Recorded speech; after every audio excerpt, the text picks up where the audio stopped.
من الشيطان الرجيم بسم الله الرحمن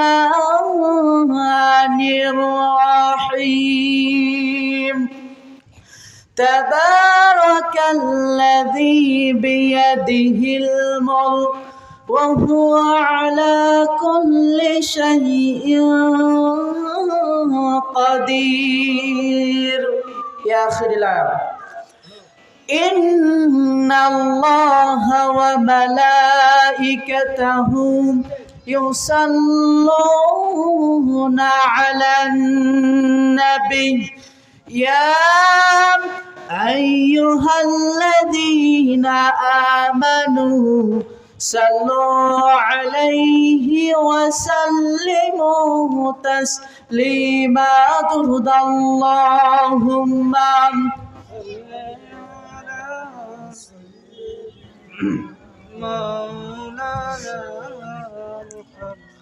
وعلى آل سيدنا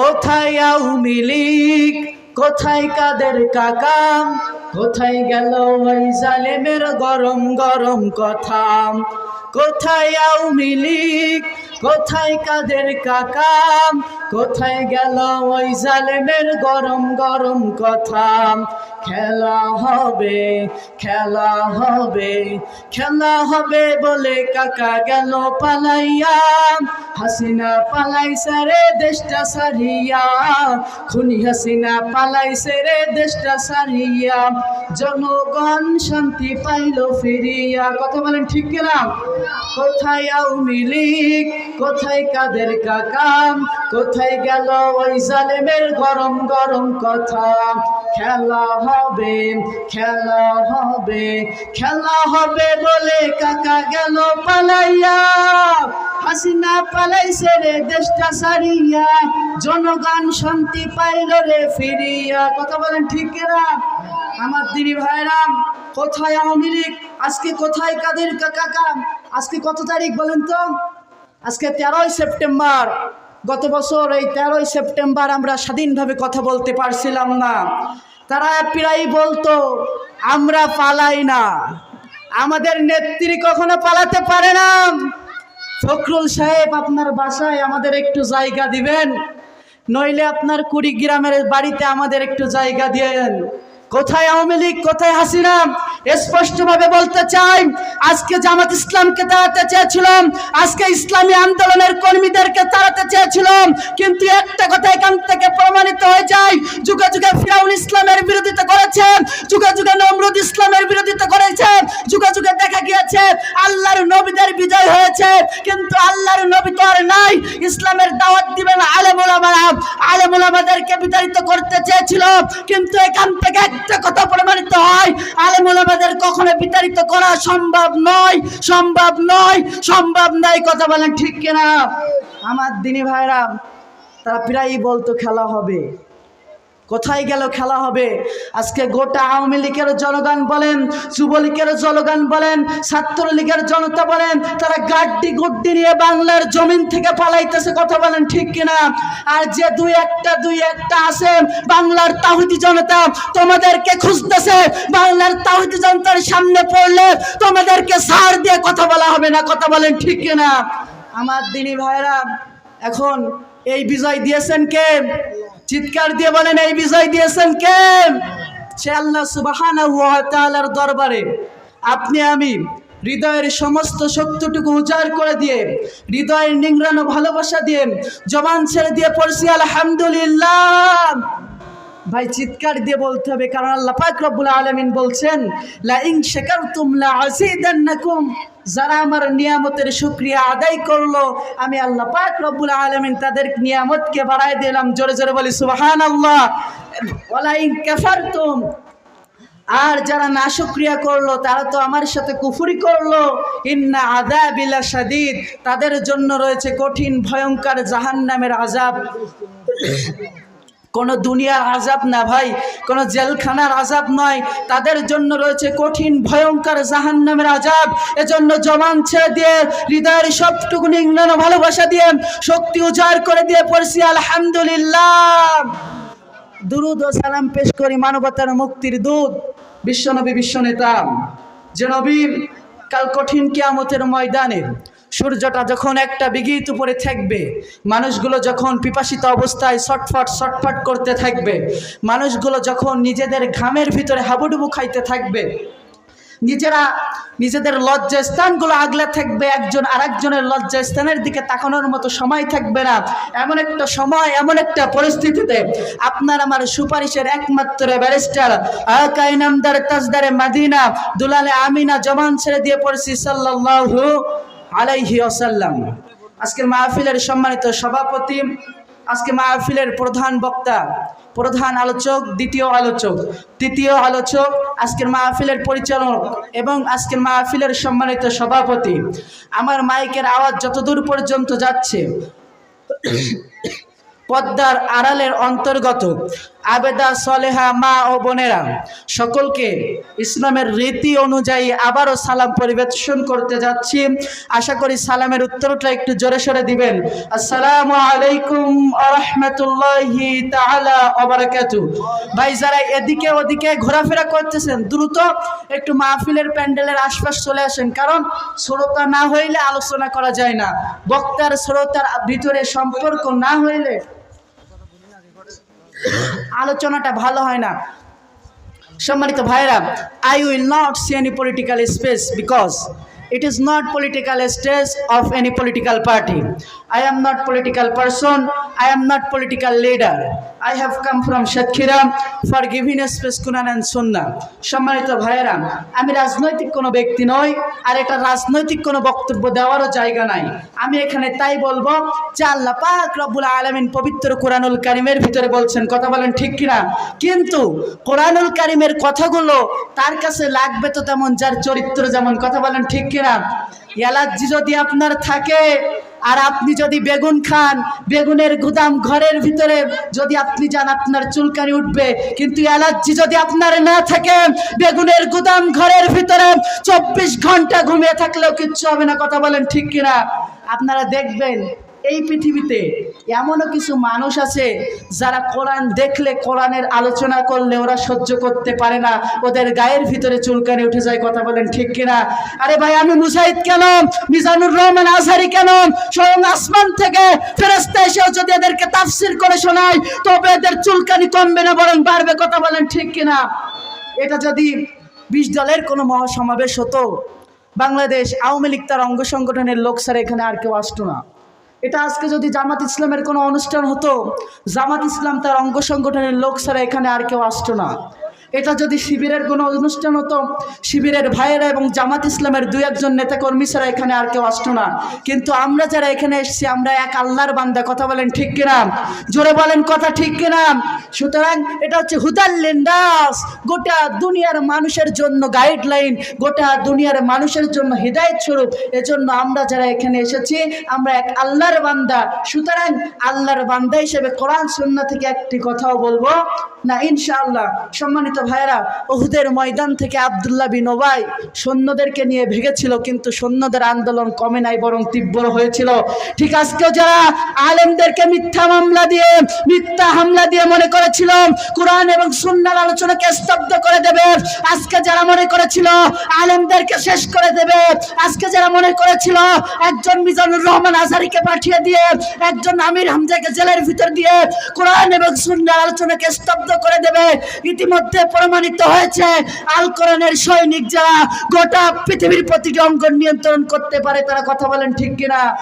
আজকে কিছুদিন আগে আলেম সমাজ যখন কোরআন এবং সুন্নাহ দিয়ে অবৈধ নেতা এবং নেত্রীর বিরুদ্ধে কথা বলতো, তাদের জন্য জেল জুলুম আর ফাঁসি হতো কি হতো না? ভাই চিৎকার দিয়ে বলেন, হতো কি হতো না? আজকে কিছুদিন আগে আলেম সমাজ যখন কোরআন এবং সুন্নাহ দিয়ে পদ্মার বিরুদ্ধে কথা বলতো, তখন মানুষ যারা পদ্মা করতো না, তারা মনে করতো হুজুর মনে হয় আমার বিরুদ্ধে রাজনীতি করতেছে। আজকে কিছুদিন আগে আলেম সমাজ যখন সুদ ঘুষ টেন্ডারবাজির বিরুদ্ধে কথা বলতো, তখন মানুষ মনে করতো এটা মনে হয় রাজনীতি। ও সাতক্ষীরার মুসলমান, সাতক্ষীরার মত্তে মুজাহিদ ভাইদের রক্তে রঞ্জিত হয়েছে এই সাতক্ষীরার মাটি। সেই সকল মত্তে মুজাহিদ দিনদার ভাইদের রক্তের দাগ এখনো শুকায় নাই। সেই সকল মত্তে মুজাহিদ ভাইদের ওপর রক্তের ভার দাঁড়িয়ে আবার যদি কোনো রাম বাম বিরোধিতা করে, আবার যদি ইসলামের জন্য ডাক আসে, আবার জন্য যদি কোরআনের জন্য ডাক আসে, প্রয়োজনে জীবন দেব, শহীদ হব, তবু কোরআন থেকে এক পা পিছু পাবো না। কথা বলেন ঠিক কিনা? আইয়ুবীর শাসন, বঙ্গবন্ধুর ভাষণ, জিয়া কেটেছে খাল, বঙ্গবন্ধুর নানান তাল, সকল ভুয়া টিম দেখা শেষ। আগামীর দেশ কোরআনের দেশ, আগামীর পৃথিবী কোরআনের পৃথিবী, আগামীর পৃথিবী ইসলামের পৃথিবী। কথা বলেন ঠিক কিনা? কোন নাস্তিক রাম বামের সামনে মুসলমান মাথা নত করতে রাজি নয়। কথা বলেন ঠিক কিনা? আসুক না যত বাধা, যত ঝড় সাইক্লোন, রাসূলের পথে মোরা চলবই। আসুক না যত বাধা, যত ঝড় সাইক্লোন, রাসূলের পথে মোরা চলবই। এ জীবন বাজি রেখে দিনের নিশান মোরা বাংলার আকাশে উড়াবই। কথা বলেন ঠিক কিনা? মোরা কামানের মুখোমুখি দাঁড়িয়ে, মোরা কামানের মুখোমুখি দাঁড়িয়ে আল্লাহু আকবার বলবো। আসুক না যত বাধা, যত ঝড় সাইক্লোন, রাসূলের পথে মোরা চলবই। এ জীবন বাজি রেখে দিনের নিশান মোরা বাংলার আকাশে উড়াবই। সুতরাং একটা কথা মনে রাখবেন, মুমিন কখনো জেলখানাকে ভয় পায় না, মুমিন কখনো রিমান্ড ভয় পায় না, মুমিন কখনো ফাঁসির কাস্টে ঝুলতে ভয় পায় না, মুমিন কখনো গুলিকে ভয় পায় না, মুমিন কখনো পুলিশ রিমান্ড ভয় পায় না। কথা বলেন ঠিক কিনা? মোরা কামানের মুখোমুখি দাঁড়িয়ে, মোরা কামানের মুখোমুখি দাঁড়িয়ে আল্লাহু আকবার বলবো। আসুক না যত বাধা, যত ঝড় সাইক্লোন, রাসূলের পথে মোরা চলবই। এ জীবন বাজি রেখে দিনের নিশান মোরা বাংলার আকাশে উড়াবই। এই শির অবনত আল্লাহর কাছে, শুধু নয় কোন তাগুতের কাছে। এই শির অবনত আল্লাহর কাছে, শুধু নয় কোন তাগুতের কাছে। শহীদি কাফেলা নিয়ে যাব একদিন, জানি মাকসুদ মঞ্জিল পৌঁছে, মাকসুদ মঞ্জিল পৌঁছে। আমাদের এই আবানিশা, আমাদের এই আবানিশা সত্যের আলো দিয়ে লুটাবই। আসুক না যত বাধা, যত ঝড় সাইক্লোন, রাসূলের পথে মোরা চলবই। এ জীবন বাজি রেখে দিনের নিশান মোরা বাংলার আকাশে উড়াবই। চল একটু জিকির করি লা ইলাহা, জোরে লা ইলাহা।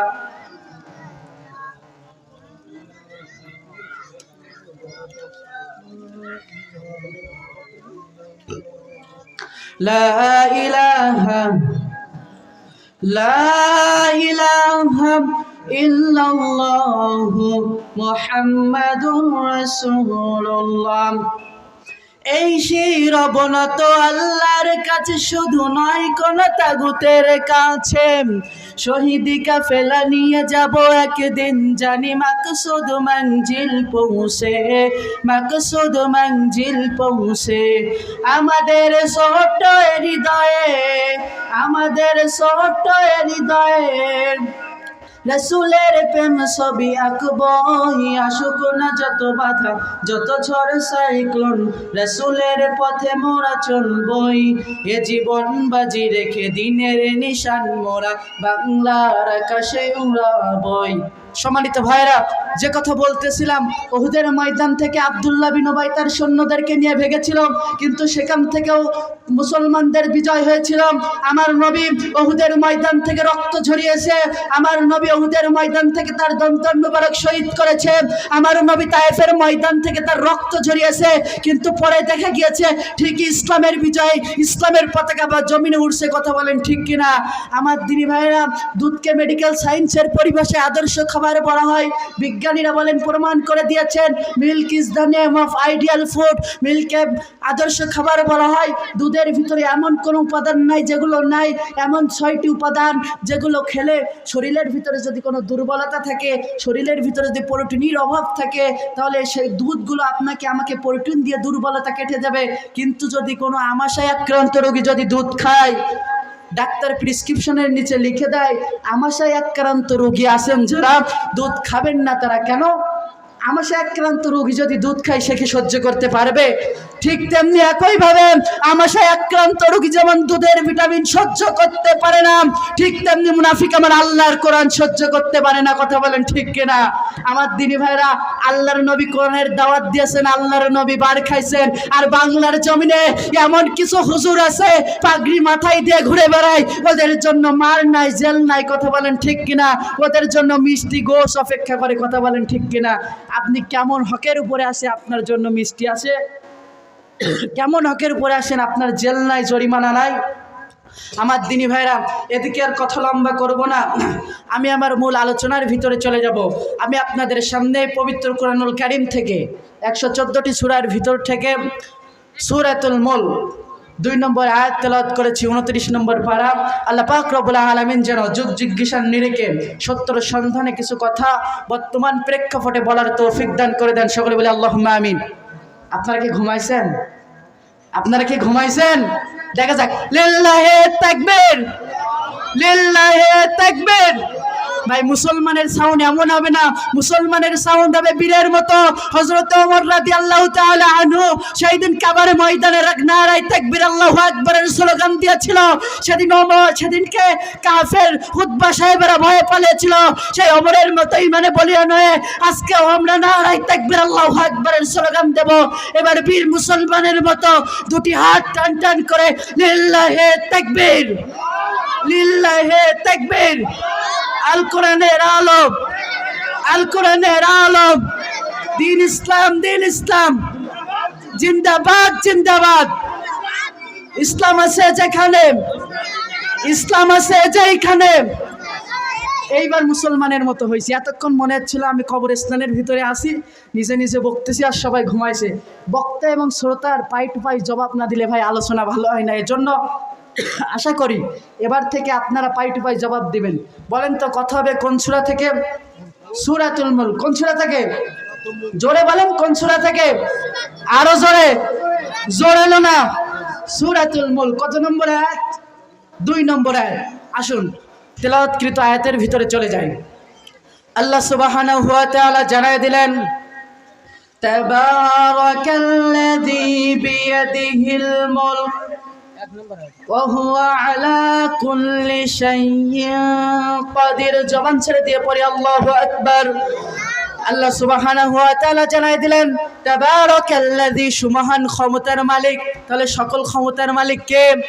চিৎকার দিয়ে বলেন, সকল ক্ষমতার মালিক কে? তাহলে অনুগত্য করতে হবে কার?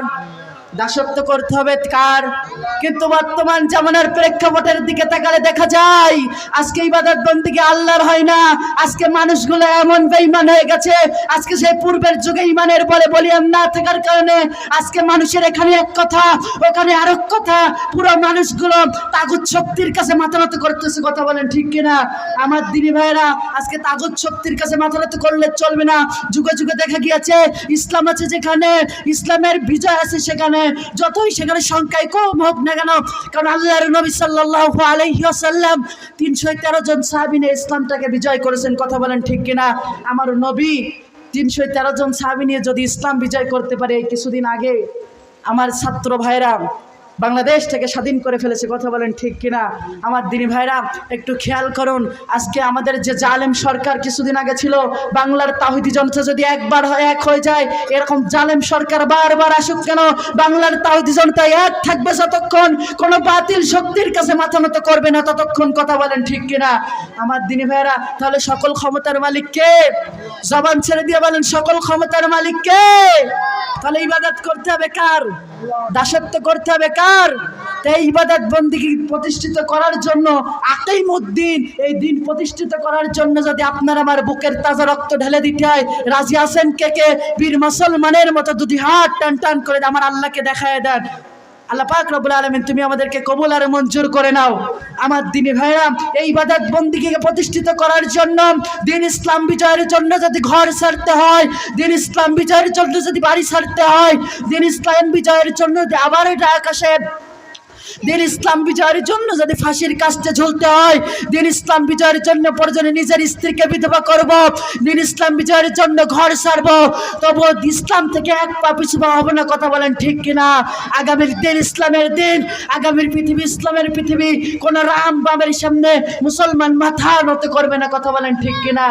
আল্লাহ পাক রব্বুল আলামিন বলতেছেন, তাবারাকাল্লাযী, সুমহান ক্ষমতার মালিক তো তিনি, বিয়াদিহিল মুলক, যার হাতে সকল ক্ষমতা। তাহলে কার হাতে সকল ক্ষমতা?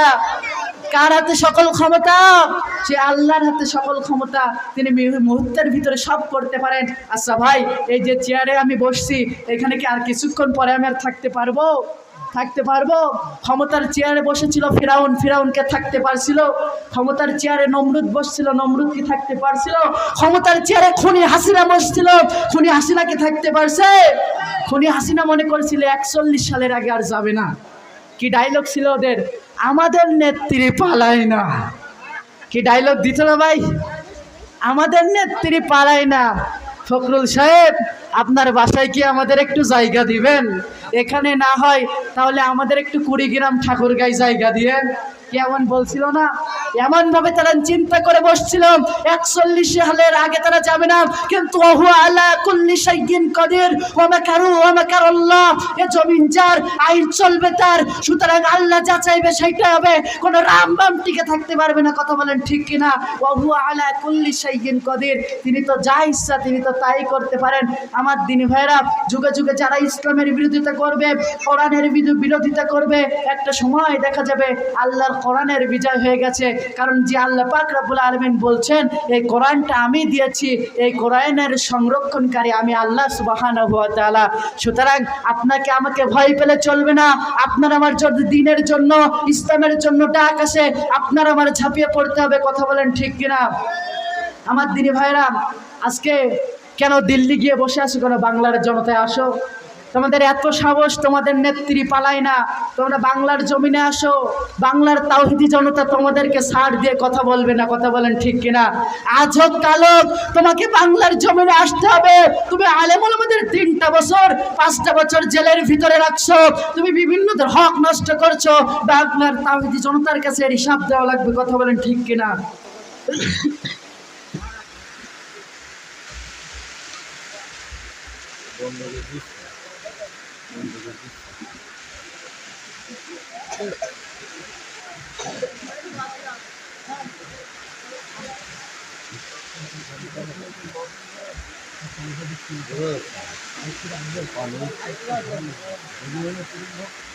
আপনি বললে চালাবো।